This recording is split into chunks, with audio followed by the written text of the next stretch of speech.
Direct माती उडवून काढायची काय म्हणजे लक्ष देतं. पाणी द्या की, पाण्याचा नाही विषय, दाखवा तुम्हाला त्याचा प्रॉब्लेम काय. मुळ्या नाही राहिल्या, लक्षात घ्या. काढा ती बाहेर. तुम्हाला तेच दाखवायचं होतं की तुम्ही डॉक्टर तिथे जाऊन परत नंतर डोक्याला त्रास करून घेणार. बरं तुम्ही काय म्हणणार, मी एवढा खर्च केला एका झाडाला, तेवढा केला. ह्याचं काय केलं आहे माहिती आहे का? आता ह्याची जी मेन मुळी होती का, ही कट केलेली आहे भरताना. आलं का लक्षात? हां, ही जी बॅग वापरली, ही 1.5-2 किलोची बॅग वापरली.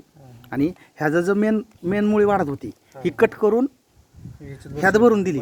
पहिली वापरताना काय वापरली, अर्धा किलोची पिशवी वापरली छोटं रोप असताना. ओके, ट्रान्सप्लांटिंग करताना काय केलं त्यांनी, ही रूट मेन जी होती ती तर कट केली, 2 किलोच्या बॅगमध्ये भरली.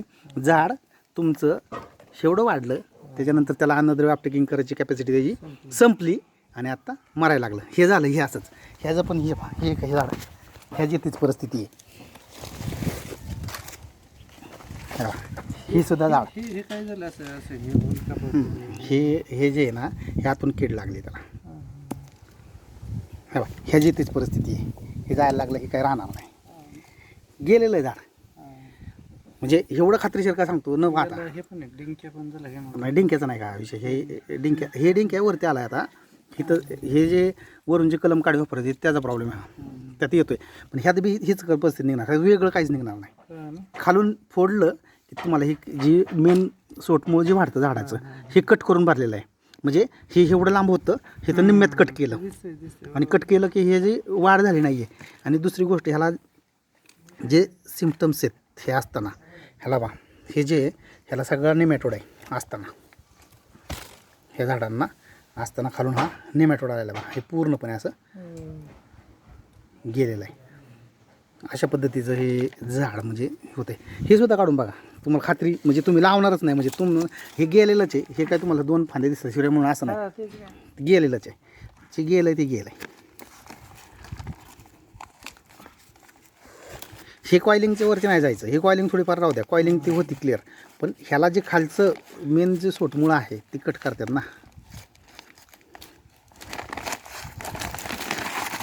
सेम कंडिशन, म्हणजे वेगळं काही निघणार नाही तुम्हाला, वेगळं काही जाणवणार पण नाही, ते दिसणार पण नाही आहे.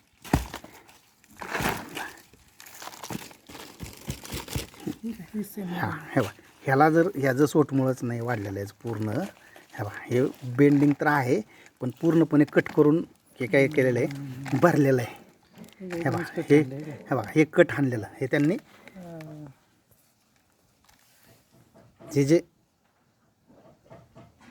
हे जे कट केलं आहे त्याच्यामुळं हे झाड तुम्हाला दिसताना चांगलं दिसलं.